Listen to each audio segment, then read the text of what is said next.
Treasurer Grossman. Thank you very much. Thank you. Thank you so much. You know, JP for Steve Grossman does have a ring to it. I like the sounds of that. I don't want to get too far out over my skis, but I like the sounds of that. Thank you for having me tonight, and just want to acknowledge a couple of dear friends. First, Councilor Matt O'Malley, who was the field director for my campaign for state treasurer, until one day John Tobin says, I'm going to move in a new direction. And Matt came to me and said, look, I committed to you for the entire campaign, but I've had this lifelong dream to represent people of my community. And if you keep me on board and you insist, I said, Matt, stop. I've never in my life stood in the way of somebody who wanted to serve the people in elective office.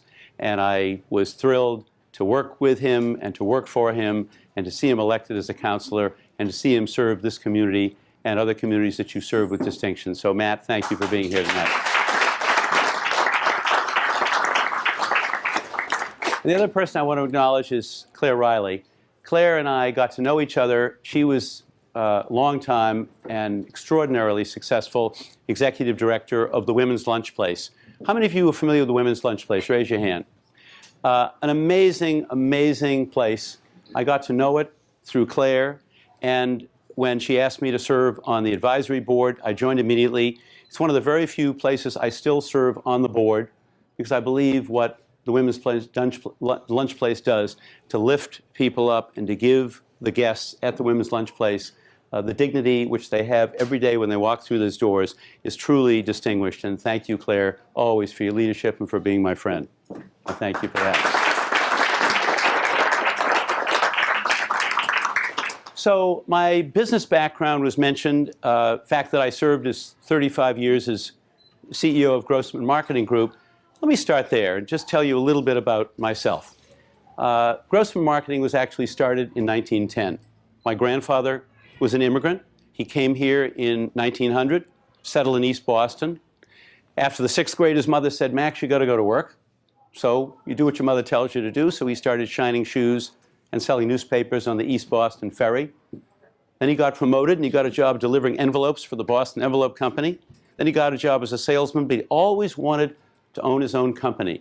And in 1910, he started Mass Envelope Company in Boston. It's been in Somerville now for 45 years.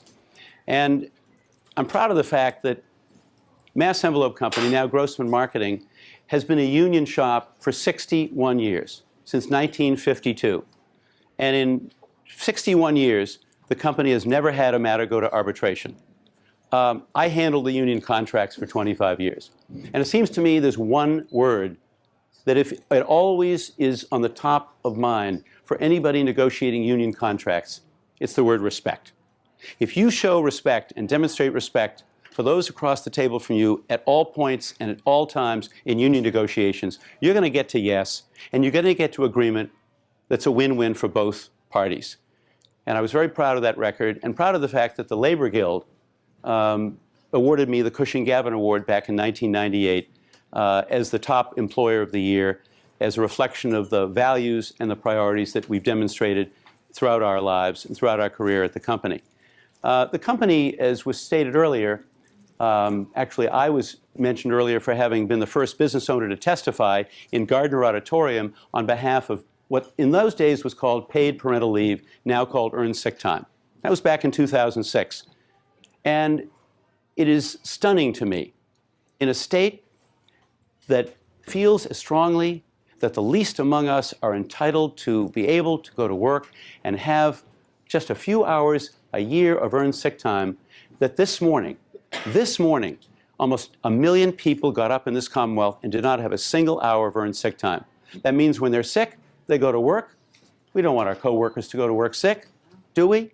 That means if your mom has a hip replacement operation and you need to go with her 8 consecutive Thursdays, 9 to 11, for her rehab so that she gets back on her feet and takes on with her life again, that you have an employer that says, I'm sorry, you working here, that's not okay with me. You're going to take care of your mom, clear out your belongings. That happens all the time in this Commonwealth to lots and lots of people. So earned sick time is something we had in our company. We didn't limit it to 40 hours a week, which is what the ballot question calls for, or 40 to 56 hours a week, which is what the legislation that's in the legislature now calls for. We actually had earned sick time or paid parental leave so that when my colleague Sheila Ryder came to me, Sheila Ryder is a 32-year employee of Grossman Marketing, and she came to me 26 years ago and said, Steve, I'm going to be leaving the company. I said, Sheila, why are you leaving? We love you, you love the company, why would you be leaving? She said, as you know, I can't have children of my own, and I'm adopting, and the adoption agency has told me that I have to leave my employment and bond for 6 months. That's one of the conditions of the agency. I said, okay, so what's the problem? She says, well, I need to leave to do that. I said, Sheila, I got an idea. What if you go leave 6 months and you take care of your new baby? Somebody else will take care of your accounts. We'll pay you your full salary while you're gone for 6 months. Somebody else will earn the commissions for having handled the account. You come back in 6 months. You take your job back. We continue to have you working hard for this company. It's a win-win for everybody. She said, you do that? I said, I just said it. And we did that, and Sheila Ryder had one child, Alex, who graduated in 2011 from Bennington College. She came to me 2 years later and she said, I'm here to talk to you about it again. I said, don't worry about it. She said, well, his name is John, and he's coming home next week, and I need to take 6 months off, and he will graduate from Bentley University this coming May. So the reality is that if you treat your colleagues like the assets they are, it creates loyalty, it creates productivity, it creates the kind of a workforce that builds for success. And that's the kind of company we ran. That I ran for 35 years. I'm very proud that my sons, David, 37, and Ben, age 33, are now co-presidents of the company in the 4th generation and continuing that tradition. We did something also that I think might interest you in 2007. We decided that we were contributing to the problem and not contributing the solution by using a lot of fossil fuel to run our company. When you manufacture envelopes, when you do printing of all kinds, you use a lot of power. You use a lot of electricity. And so we were using fossil fuel, and I said, we can't just talk about reducing our carbon footprint. We've got to do something about it. If we really believe that we're creating sustainability on this planet for all kinds of reasons, and we know those reasons, then you've got to do something about it. So in 2007, we changed the sources of power, and from that point on, all of the printing we do, all the manufacturing we do, and all the work that our suppliers do are made using certified wind power. And it was an important statement of our values, and it was an important statement to our customers. It's actually something that I believe actually has improved our business, but that wasn't the point. The point was every business owner has a responsibility to contribute to sustainability. And if we're ever going to reduce our carbon footprint and reduce our use of fossil fuels, it's the business community that's going to have to do it, and it's going to have to contribute to that in a significant way. So this is just a couple of the things that I wanted to tell you about our family business. I also want to mention the fact, and I think we can celebrate this afternoon, within the last few hours, Illinois became the 16th state to make marriage equality legal. 16th state. And there'll be more coming, as we all know, because we see it all the time. The world has changed, and people understand this. I don't know how many people here have ever read Richard Florida's book, The Rise of the Creative Class. Anybody? It is a seminal piece of writing, and it basically says those cities, those states, those communities that are going to be welcoming to all and are going to contribute to equal justice for all, what it says on the front of the Supreme Court, those aren't just words, those are the fundamental principles on which this republic was based, equal justice under law, that if we can make that a reality here in this Commonwealth, and we've done it in so many ways, we will continue to attract the best and the brightest and most creative people. And the creative impulse is something we all believe is critical to creating the kind of workforce that we want here in the 21st century.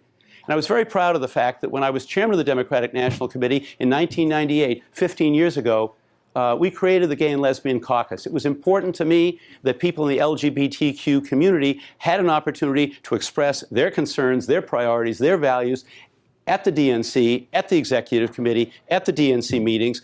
And so we did that, put a full-time executive director in place. That was back in 1998. I wish my wife Barbara was here. Some of you know my wife Barbara. Barbara is a theater historian and a director. She teaches at Tufts University. but she's rehearsing a play. She's directing Rent in February. So she said, you go do your politics. I'm going to do the stuff that I do well. Barbara was the first straight member of the board of Mass Equality. And throughout the entire marriage equality battle, we were proud to have stood shoulder to shoulder with our community to create marriage equality in this time, in this moment. And 10 years later, plus a couple of days, I think we can celebrate what we've done. And I think it has created opportunities for us, and I would think that the Richard Florida's presumption about the creative economy and the rise of the creative class is exactly right because of what we've done here in this Commonwealth. So I just wanted to share a few things about me and about my background and some of the things that I'm proud to have accomplished over the years. Let me switch gears and say thank you, because many of you supported me, worked for me, helped me win the primary in 2010, and then helped me win the general election and elect me to this position of treasurer. When I came here to JP in 2010, I promised you three things. I said, first of all, transparency. If there was more transparency in government, more accountability in government, there'd be more trust in government. And I said, I will put the state's checkbook online if I'm elected state treasurer. And we did that. It's mass.gov/open checkbook. If you want to know down to checkbook level detail how every one of our $23 billion is spent, take a look at the website. I think it's important. That kind of transparency matters to the taxpayers of the Commonwealth. Second thing I promised was I would, and you indicated earlier that we had done that, we put every contract out to bid. Why? Because it's important to save taxpayer dollars, but more important than just saving the dollars, the question is, what do you do with the savings? How do you reinvest those dollars that you save? One of my top priorities, and I think it should be one of our top priorities, is the fact that we have 30,000 children on a waiting list for pre-K education. If you think about what happens, and the Boston Globe was eloquent on this subject on the op-ed page earlier this week, our goal is 75% of children learning to read fluently by the end of the third grade. Should be 100%, but the established goal is 75%. We're in the 30s. We're so far away from that goal. And every time a young person is unable to read fluently by the end of the third grade, we risk having that child fall behind. They may never catch up. What we do for children between the ages of 1 and 3 is important. What we do for children when they're 3 years old matters enormously. We should be able to finance it. We should be able to fund it. The legislature made a small down payment on it.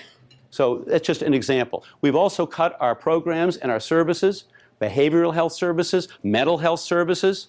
Programs for drug rehabilitation have been cut more than any other New England state during the last 5 years, and that's got to end. Because we are warehousing way too many people for low-level drug offenses in our prisons and in our jails, and we can do something about that, and recidivism rates can be changed. And there are wonderful organizations, pioneering organizations that I work with, like ROCA, Molly Baldwin's organization over in Chelsea, that's working with state government to reduce recidivism among 17 to 24-year-olds, highest risk population. Third thing I promised was to create jobs. I had spent my life building a business, creating jobs, meeting payrolls, managing money, and I thought that I was qualified to be state treasurer, and I thought creating jobs during the worst recession in 75 years was an important attribute to bring to the table. And that's what we've done. When I asked the question, when I became treasurer, where are our reserve deposits, our $4 billion of cash that sits in the bank every day that I oversee? Answer, 60% of the money was sitting in banks in Europe, Australia, and Asia. I said, something's wrong with this picture. Massachusetts taxpayers' money should be in Massachusetts banks to be loaned to creditworthy Massachusetts small businesses to create jobs right here. And so the Small Business Banking Partnership was born. No quotas in the program. We will put money in any community bank that's willing to make small business loans, give us a competitive interest rate on the money, and the focus is on women-owned, minority-owned, immigrant-owned, and veteran-owned businesses, because let's face it, those businesses have always had a harder time getting access to capital than other businesses. In other words, the goal should be level the playing field, economic opportunity for everyone, shared prosperity widely. And the Small Business Banking Partnership, and if I had the time, and maybe later on you'd like an example or two, but I could give you a couple of examples of how the Small Business Banking Partnership has created jobs and affected small business owners. Small businesses create the jobs in this Commonwealth. The vast majority of jobs will be created in the future by small businesses, which leads me to what I want to accomplish as governor and why I'm running. I'm running for governor because I believe the people of this Commonwealth want proven leadership that will leave no one behind. And leave no one behind is not just rhetoric. You can't put rhetoric on the dinner table, cut it up, and feed it to your family. Leaving no one behind means that you take a look at the inequities in our society and you deal with them. And you deal with them in a strong and decisive way. The two things I worry about as governor of this Commonwealth in January of 2015 are, one, rampant income inequality, which afflicts our neighborhoods of Boston in many cases and afflicts our gateway communities, the 26 older industrial cities that have high levels of income inequality, high levels of low levels of educational attainment, low levels of economic attainment. So one of my goals is to create 50,000 new manufacturing jobs in this Commonwealth over the next 5 years. And these are not my grandfather's manufacturing jobs. These are precision manufacturing jobs. These are lab coat manufacturing jobs. These are the jobs of the 21st century. So how do you accomplish it? You put the business community, the leadership of our vocational technical schools together, the leadership of our community colleges, and a dynamic partnership, and you focus on those places where manufacturing is part of the culture of the Commonwealth and where we can create those kind of jobs. And finally, beyond the issue of income inequality, one of my biggest concerns is we've got to create educational opportunities that allow young people to bring themselves up, because the fact that so many young people have fallen behind in the neighborhoods of Boston and in our gateway communities is a long-term problem. 18 to 35-year-olds are ultimately the backbone of our workforce, and we're losing way too many of them to other states, to Seattle, to Silicon Valley, to North Carolina, to Austin, Texas, to lots of places. And there are reasons why. They have to do with housing, they have to do with transportation, they have to do with the lack of internship, lack of the right kind of jobs. So these are all problems we need to solve. I'm going to leave it for the question period to be able to get into some of those issues with you. I thank you for inviting me here. I thank you for listening. I thank you for being my partner in so many ways over the years when I was chairman of the state party, chairman of the national party, candidate for this office in 2010, and now candidate for governor. So thanks for listening. Let me open it up to your thoughts.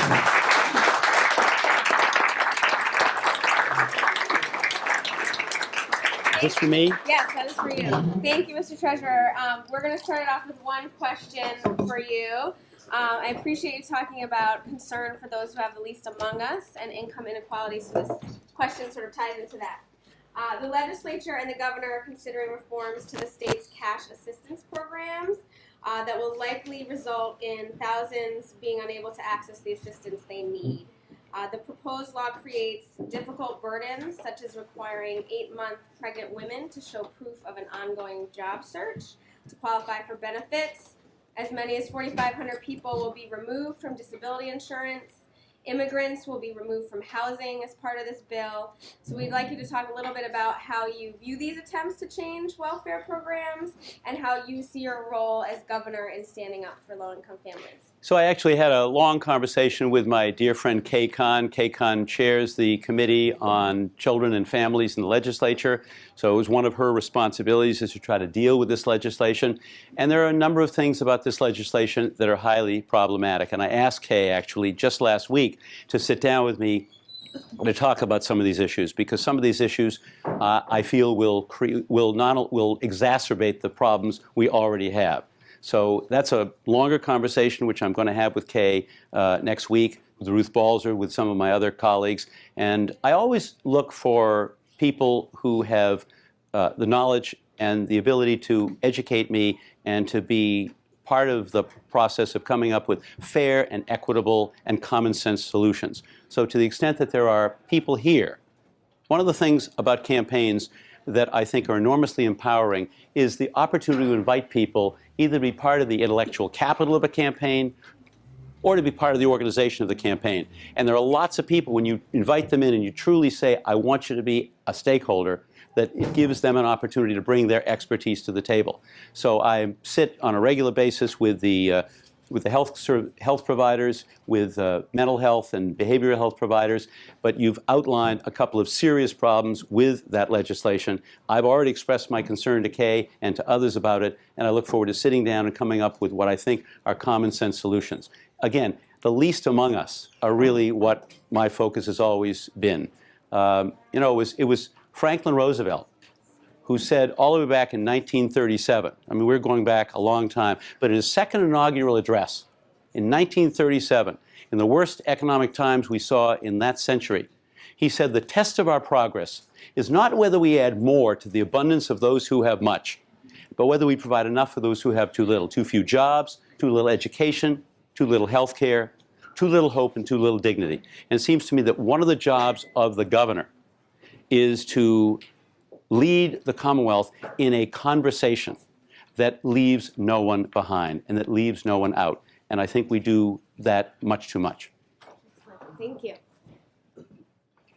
Second question. Would you discuss what you see as your environmental protection priorities, since we have a very vibrant Department of Environmental Protection that's been steadily defunded and has now got jobs less than they had 25 years ago? Again, I think we know what's happened to our budgets over the past 5 years.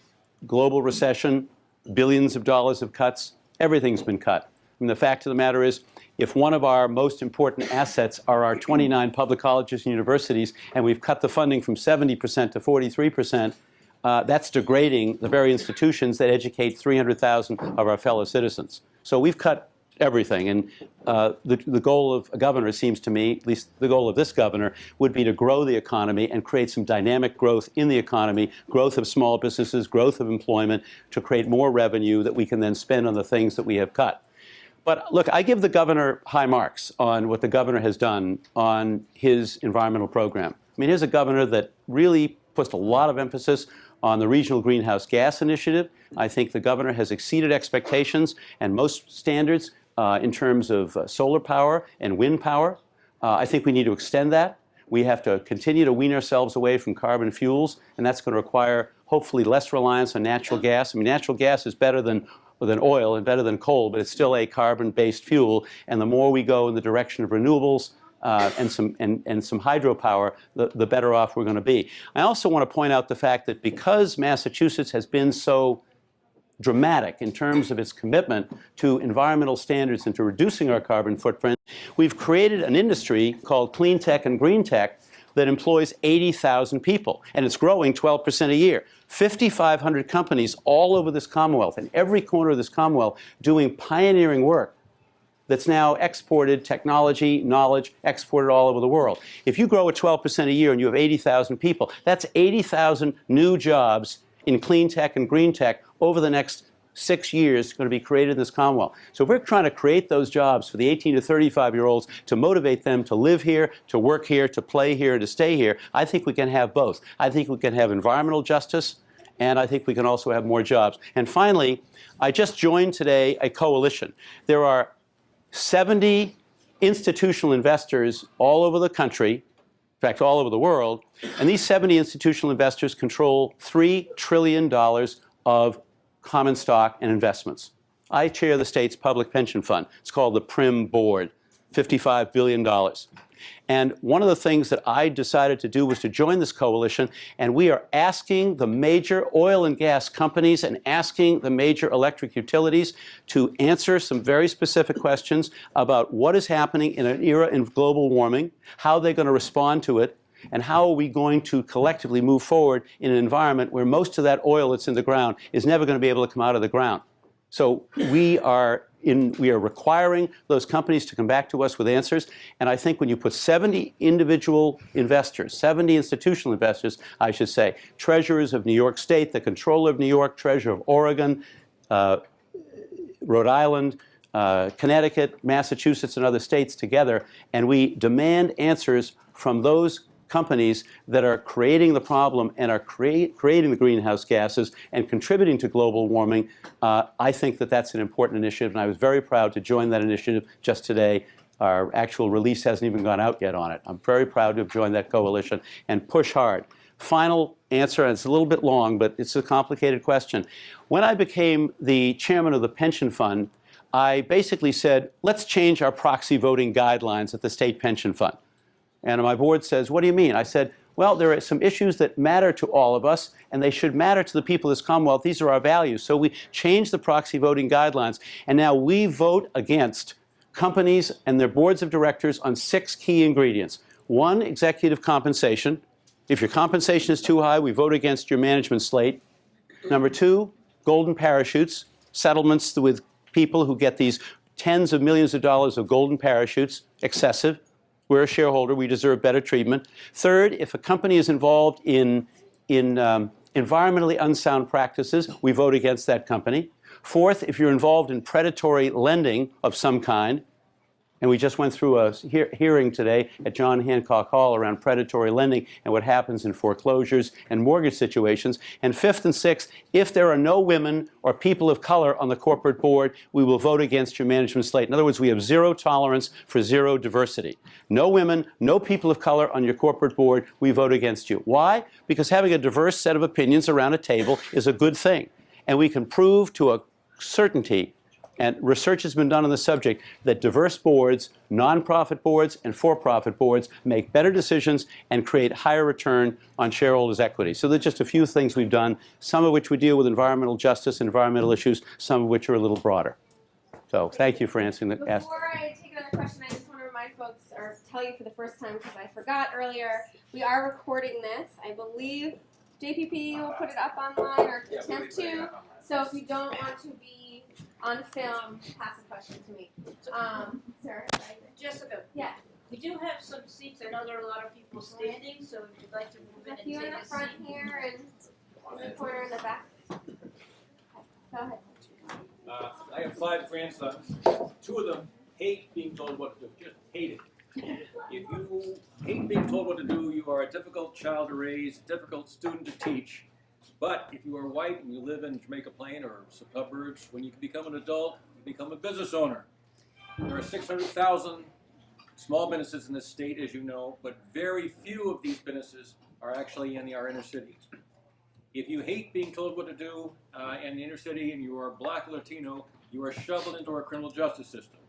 It's potentially, there are 15 to 20,000 people in our criminal justice system who have potential talents to become business owners.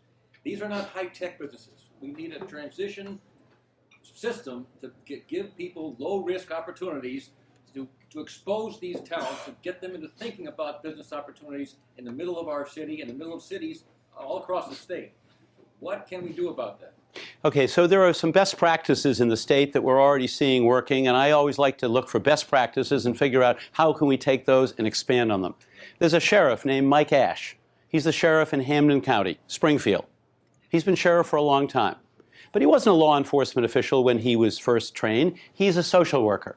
And he reasoned that if you can create an economic opportunity for somebody who's been in the criminal justice system, that you can actually change their lives and change their behavior. But when they come out of incarceration, you have to provide them with the support services, clinical and otherwise, until they are finally back into the system that allows them to function and in order to flourish. So what Mike Ash has done is when prisoners are ready to be released, he puts them in what they call prison outside the walls. He has them go into a building that's nearby, and they actually are involved in the workforce. They get paid minimum wage, and they manufacture chairs and furniture, things they can do, fairly simple skills. And when he's convinced that they're ready, and now they've been released, but they're still working for minimum wage, then he helps them get a job in the private sector somewhere, and he continues to provide the support services long term, so that some of them actually have support services go as much as 2 and 3 years. Roca, Molly Baldwin at New Chelsea, does exactly the same thing. She reclaims 17 to 24-year-old. We have 4,000 17 to 24-year-old young men, and it costs us hundreds of millions of dollars a year. Yet her recidivism rates, she cuts recidivism rates by more than 50% because she provides them with jobs and support services. So it isn't just about letting them out and putting them into a job. It's providing them with longer-term support services until they can get on their feet and until they have both the clinical services, the mental health services, the behavioral health services, the drug assistance, so that they have a decent shot at being independent and being the kind of citizens many of them want to be. So it's just a couple of examples of a couple of inner city leaders, both a sheriff and a social worker and a nonprofit, that have done dramatic things to reclaim lives and to rehabilitate lives and to lift up those people and to give them a sense of hope and dignity and a job and a bright future. Treasurer? Hi. how about a follow-up to that? So how do you take that to scale? We know about other programs. The Emerald Necklace Conservancy does a program in the pre-release center here where we're training men and giving them horticultural education and having them work in the parks, but how do you take it to scale? How do you take it to scale? Yeah. Well, again, one of the ways that we're trying to take it to scale, many of you may not know this, but in this year's budget, the 2014 state budget, there's actually a decision was made to create something called Pay for Success.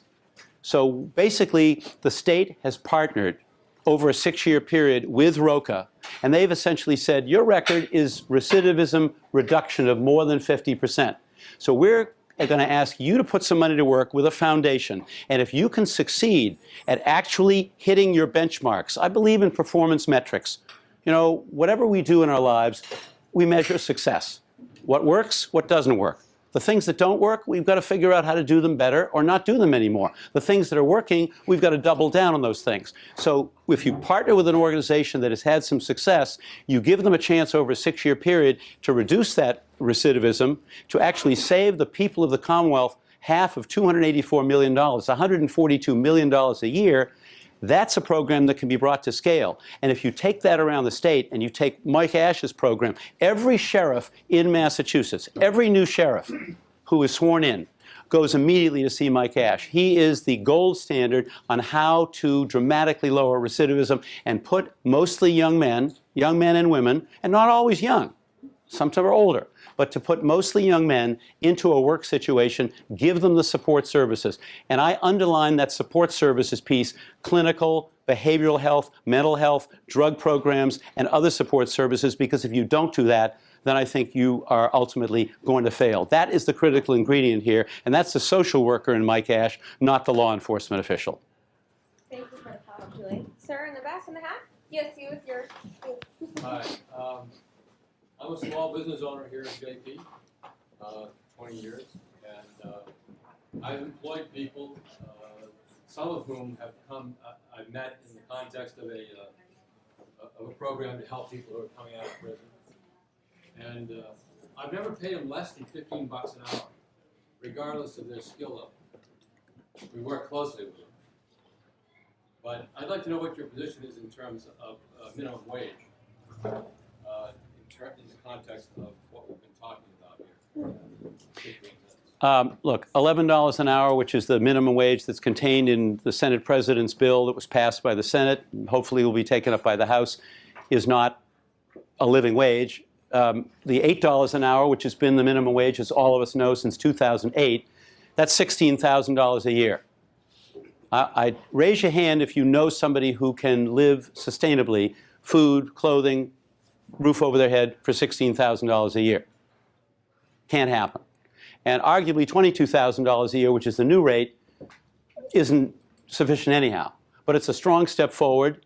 And I know there will be people in the business community who will say, Steve, you know, you're a business guy, and I like you, and I would have supported you, but your strong support for the minimum wage increase, this bill that I actually made a statement today in support of, public statement, and your support for earned sick time, you've lost me. I'm sorry. And I may lose large numbers of small business owners who thought they had a friend in the small business community, but they now say, but you're hostile to my interests. And, you know, I don't mean to be flip about it, but when Ed Koch once was asked about support, he said, look, if you agree with me on 8 out of 12 issues, vote for me. If you agree with me on 12 out of 12 issues, you should probably see a psychiatrist. Being serious for a minute, minimum wage is not a sufficient livable wage, but it's a strong step forward, and it's a declaration of our values. Look, the fact that we paid 20 some odd dollars an hour, a third higher than most of our competitors in my company, that got me. I went back to our family business. Just a quick anecdote. I went back to our family business about a month ago, and I walked onto the shop floor. I wanted to say hello to all of my former colleagues, and I said hello to 3 guys, Mike Giles, John Floyd, and Eli Davis. I said, fellas, how long have you been with the company? One with 33, one 34, and one 37 years. The success of my business over the years, my guess is the success of your business and most small businesses, is the caliber and quality of the human beings who work in that company. We all are surrounded, if we're successful, by truly highly motivated people. They've got to be compensated, and the benefits they get along with that are just as important, which is why I support earned sick time as well.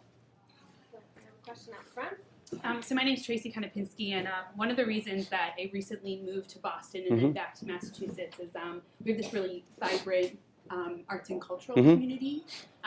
So as governor, what would you propose to be in your plan to bring more resources and support to the creative community? So what I'm about to say is not simply because my wife is vice chair of the Mass Cultural Council. I want to tell you that. But over the years, Barbara and I have been deeply involved in the arts community, and you hear the acronym STEM. If each of us had $10 for every time we've heard the acronym STEM, STEM education, everything is about STEM, STEM, STEM. And I agree. We need more science, more technology, more engineering, more math, and more young people who are well-versed, because the innovation economy jobs often require those skills. But when I talk to employers, when I talk to the people who hire people to populate their companies, and I say, what are you looking for in the people whom you hire? So often it's about, I'm looking for creative, bold, innovative, imaginative problem solvers. And I'm a huge believer that STEAM is the better way to describe the kind of education we want to provide. Science, technology, engineering, arts, and math. And as chairman of the Mass School Building Authority, if you looked at the resources we're putting into arts and arts facilities, art education has been shunted aside in many ways because of MCAS, and I'm in favor of an extended school day when the community wants it. That's a key ingredient here, because I don't think you can superimpose and mandate something on everybody.